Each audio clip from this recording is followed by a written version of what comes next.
welcome ladies and gentlemen, welcome back to the Fairy Tale Spoilers. I am your host with the most powers of the most. I am Savagezweipanda, and we are here to talk about some fairy tale. Some leaks have finally come out for the chapter, and you guys, if you do not want to know anything that's going on with the chapter, then you know already where to go. You know, skadoodle, go, bye-bye. You know, we'll see you next time. And now let's go at 3, 2, 1, let's make some music, ladies and gentlemen. So we get started with a beautiful, like, chapter 508 color page, and oh dear, Hero, I really like the color, all that, a little bit sweaty, I will say that, but a bit much about Lucy. Oh, but your English is there. I think what Hiro Mashima was really meaning to say is, I want to have you around more. I think that was what he was going for, but yeah, that didn't exactly go too well for him, did it? And I feel bad for that sake, because, you know, that's not their main language, but it's the fact that, like, he's doing that for the main reason, where it's like, one, he's made a nice little color page and all that, you know, celebrating the series, and alongside is that he's doing something for the English fans as well. He knows the English people out there are going to be reading the chapters and enjoying it, so it's like,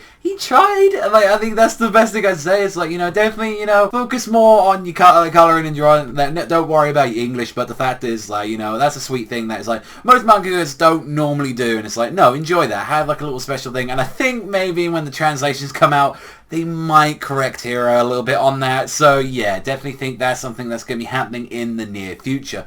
Now, strangely enough, we do only have one picture out there in the wild at the moment for this chapter exactly, but we do have a lot of the translations coming out for this, and the first like page that we do get to see for this is Minerva and also as well Rogue, and it seems like that they've taken down like Bradman and Wool from like both of the Spriggans 12. Now we do know exactly, because of this whole thing that we've had, is that they're a lot weaker than what they previous was in their previous forms and all that, so we do know that a little bit about the Spriggans, and they're not exactly to the full power or what they was, so that was a little bit disappointing. But the fact is that we just completely skimmed over these fights, where I know a lot of people are saying like, oh, it's Minerva and Rogue, like who's really going to care about those characters? And I feel like exactly with like what they're normally going to do with these kind of chapters is the fact that what happened to Larcade in the Tartarus arc. And people don't know about the anime that Larcade was actually supposed to get that fight with Tempesta again, but in the manga it didn't happen, and Gray came around and he took care of him. This is the thing where it's like, okay, maybe in like the anime, like if Heather comes back, that we're gonna actually see a full, like, you know, detailed version of this fight, because I feel like this is a great way to have in-canon filler. But maybe like Hiromashi was being like put a rush of time where it's like, no, like I don't want to see these guys too much, you know, focus on some other characters. But I think it's definitely shown the fact that, you know, like Minerva and like a lot of people are saying like they're the two little couple sort of thing together, and I think that's definitely showing like this little pairing that they got on together with those two characters. So that's kind of cool. Like I definitely think that's something very interesting, the fact about like what exactly Minerva and Rogue, especially, you know, like their relations is, and because, you know, definitely we've got the Sting and Yukino stuff, and I think, you know, the Hero's definitely a lot in this arc. This is the arc that has been like a couples arc for the most part, where it's like really showed a pairing between them, and it does show that they are able to take on like Walt and Spriggan, that some of them down, but even still that doesn't take from the facts as well, and I'll be lying if I wouldn't say I'm actually disappointed in the fact that we didn't get to see a full fight between these guys. I think that would have been good. I think this would have given a more better example for like people to like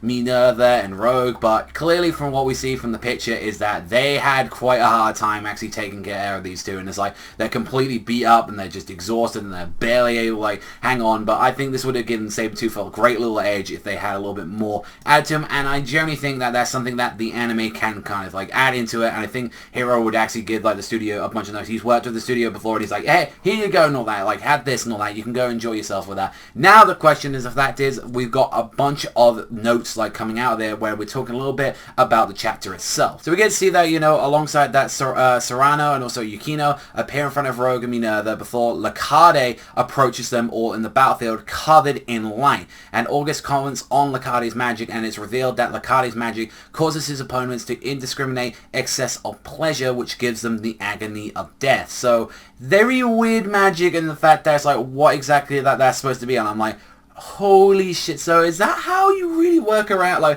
his powers? And it's like, and I think that was a very good question that I remember someone saying on the Reddit, and I apologize for not remembering their name, but it's like, how are you supposed to like use that advantage against Acnologia? It's like, oh, let's give your full pleasure to like the pain, and I think there's a little bit more of the concept of it. It's just a very weird power to have in the way where it's like, this is generally thinking that with Larcade and Lost as well being like titled the White Dragneel, and definitely having a lot of the holiness around him, his whole thing is like kind of like a very Buddhist kind of like looking forward, and I think that's kind of his mentality. It's like, no, everyone should leave this, you know, like it's planet on like, you know, the most highest high of all, and like that's some weird mentality. So he doesn't look like if he's some sort of light wielding like angel slayer or anything. That could be something we don't know too much about that. But even that, if August is commenting on his magic itself, I mean, definitely I think August has not a respect for like Larcade's magic, but definitely something for like kind of like he knows that it's a bit of a threat. And I'm kind of wondering where this is going to go, like rest in this chapter. And the fact is that what we know about the next chapter as well is the fact that, like, from what we know about that is that it's going to be Kagura versus Larcade is the next chapter, or Larcade, depending on the translations that you get. And the end of the chapter statement is the innocent of the mermaid Kagura. It tears up the light of evil. This and apparently it is going to be called Kagura versus like Larcade, and I'm generally wondering where on earth could that go? Like that's the thing where it's like Kagura is not that much of an opponent, I feel like, that could deal with someone. And I think the fact that this is the White Dragon Eel, this is someone that, you know, is an important opponent, like, unless, like, this is kind of a little bit, like, underwhelming, where it's like, oh, we built up this last Spriggan, so, like, he's going to be taking care of, like, Kagura of all people, because, like, you know, it's Kagura. Like, Kagura, like, is a very definitely strong opponent. She's, like, up there with some of the most powerful females in, like, Fairy Tail, like, alongside she's supposed to be some, like, near level of, like, Urza and Minerva. They're definitely like the trio of the strong female women in the series, and they're definitely like, if that's something that you can get down to it, I'm gonna be very curious about that. And it's like, I definitely want to know a little bit more about that, though, like what is going to be going on with that fight later on in the series alongside with Kagura. And if, like, can Kagura even do any damage at that point? Like, can she actually, like, with her sword, can she even do anything? And the fact we don't know the range on, like, the White Dragon Eel's ability,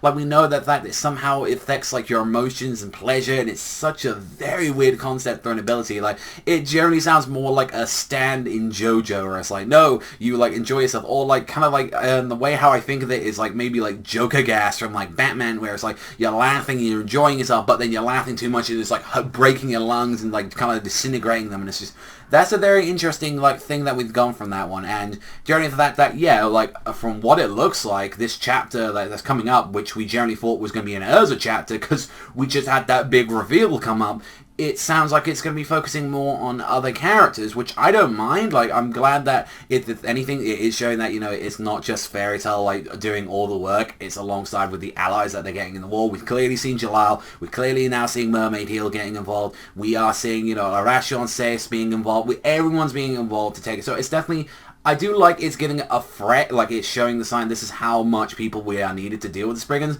I think the fact that why a lot of people have a problem with the Spriggan arc is mainly adding into the fact that we're not seeing some of that stuff, and we're not seeing somehow truly threatening because they're taking out scrubs, and, you know, we need to see them, like, actually, like, deal some massive damage. And I think that's, like, still a problem. I definitely, at some point in the future, do want to talk about the Spriggans as well, because I think both sides of the argument has some very valid points on there. So we are going to leave it off with there, ladies and gentlemen. Let me know what you guys think in the comment section down below. What do you think of the spoilers out so far? When there's more coming out and all that, I'll let you guys know. But what do you think about the White Dragon Eel so far, and his insane, like, just weird JoJo-like powers, alongside with the next chapter being titled Kagura versus, like, you know, White Dragon Eel, Larcade, Larcade, whatever you want to call the guy. How does that, like, how do you think Kagura is going to stand up against this person? And, like, if anything, who's the kind of right person to fight this guy? Like, who's, like, generally on the level? You think, like, if this is a Dragon Eel, like, shouldn't Natsu be fighting this? Shouldn't, like, you know, someone, like, of that level, like, or at least a relationship with that, should be dealing with them? Like, but as far as we know and all that, like, it sounds like we're nowhere near to these guys at all, and Natsu's knocked out,